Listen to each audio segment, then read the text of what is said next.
So, very glamorous weekend in Navarra, it has to be said, and the session got underway. We had some strong pace setters early on, and also a few almost spins. That was Tony Villander pushing hard and couldn't quite sort it all out. Also, we had a spin for Nicky Pastorelli. He'd do that a couple more times later on in this session, as the Mercedes really seemed to struggle down there at turns 1, 2 and 3.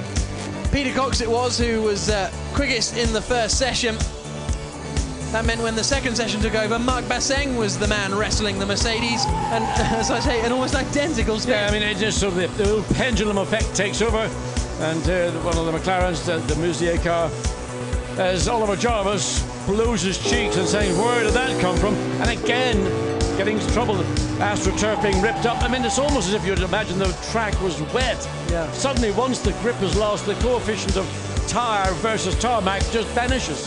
But it was Michael Bartels and Yama Berman that were very, very strong in that second session. Not strong enough to stop the charge of Alvaro Parente, but ultimately Peter Cox, the quickest man, he took pole position and then promptly spun at the second corner. So hard he was pushing. Yeah, I mean, you just said limply, coming into turn 1, turn 2, absolutely on the limit, and the back end of the car just left me.